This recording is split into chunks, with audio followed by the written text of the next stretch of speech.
नमस्ते सोनम वांगचुक जी। मेरी आपसे विनती है कि आप अपना अनशन तोड़ दीजिए, क्योंकि इससे बीजेपी के लोगों को कोई फ़र्क नहीं पड़ता। इनको किसी के जीने मरने से फ़र्क नहीं पड़ता। अभी आप जैसे स्टूडेंट्स के लिए लड़ रहे हैं, उनके न्याय के लिए लड़ रहे हैं, वैसे ही जो जनता है वो E20 फ्यूल से परेशान है। इनकी जो फैक्ट्री है जिसमें पेट्रोल के साथ 20% एथेनॉल मिलाया जाता है, उस फैक्ट्री के धुएं से प्रकृति खराब हुई। कई बच्चे जो आसपास रहते थे मर गए। इनको उनकी मौत से नहीं फर्क पड़ा तो सोचिए आपकी मौत से क्या फर्क पड़ेगा। ये सोचेंगे एक और मर गया तो क्या हुआ। ये इन लोगों को कोई फर्क नहीं पड़ता किसी के जीने या मरने से। सर, ये जो है बहुत ही घटिया लोग हैं। आपको अगर लड़ना है तो गांधी जी और अन्ना हजारे के रास्ते पे नहीं चल के लड़ पाएंगे आप। आपको लड़ना है तो भगत सिंह, सुखदेव, राजगुरु, चंद्रशेखर आजाद, इन सब के जो रास्ता था उसी पे चल के आप इन लोगों से जीत पाएंगे सर, वरना आप हार जाएंगे। मैं ये नहीं कहता कि आप उन लोगों की तरह हथियार उठा के इनको शूट आउट करके मार डालिए, वो मैं नहीं कह रहा। मैं नहीं चाहता आपको फांसी हो या कुछ ऐसा हो। मैं सिर्फ इतना कह रहा हूँ कि अब आपको इनसे विनम्रता पूर्वक विनती नहीं करनी है।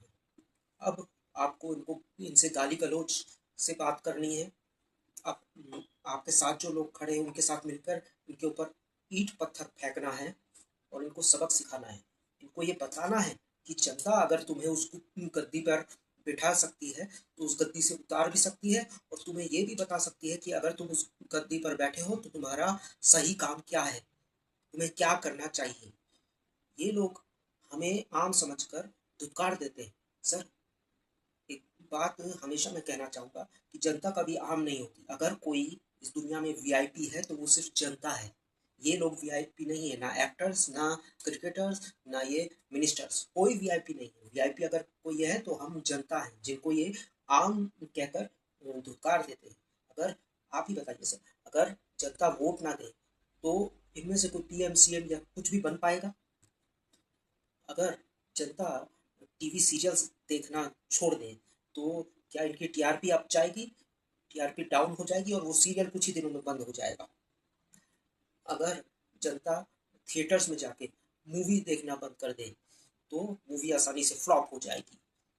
अगर जनता स्टेडियम जाके उनके क्रिकेट मैचेस ना देखे, पूरा स्टेडियम खाली हो जैसे कोविड में था, वैसे ही अगर खाली हो तो जो टिकट के पैसे होते हैं जो जनता भरती है उसमें ये क्रिकेटर्स का भी मुनाफा होता है। इन लोगों को भी जो पैसे मिलते हैं वो जनता के ही पैसे हैं। अगर स्टेडियम जाके जनता पैसे सॉरी मैच ना देखे तो ये क्रिकेटर्स को भी कोई फायदा नहीं होगा। इसलिए ये हमेशा याद रखिए सर कि ये लोग वीआईपी नहीं है, हम लोग वीआईपी हैं। ये हमारी ही गलत फहमी है कि हम लोग इन्हें वीआईपी बना देते हैं, अपने सिर पे चढ़ा लेते हैं। ये हमारी गलती है। एक्चुअल में वीआईपी हम लोग हैं, ना कि ये लोग। इसलिए अगर सर आपको लड़ना ही है इस सरकार के खिलाफ तो आपको सर भगत सिंह, सुखदेव, राजगुरु और चंद्रशेखर आजाद जी के रास्ते पर ही चल के लड़ना पड़ेगा। ये आप गांधी जी और अन्ना हजारे जी जैसा रास्ता अब आपके काम नहीं आएगा। ये मेरी आपसे विनती है कि आप अपना अनशन तोड़ दीजिए, क्योंकि इससे इन लोगों को कोई फर्क नहीं पड़ने वाला। इन लोगों को किसी की जीने या मरने से कोई फर्क नहीं पड़ता सर। मेरी आपसे विनम्र प्रार्थना है कि आप अनशन तोड़ दें। धन्यवाद।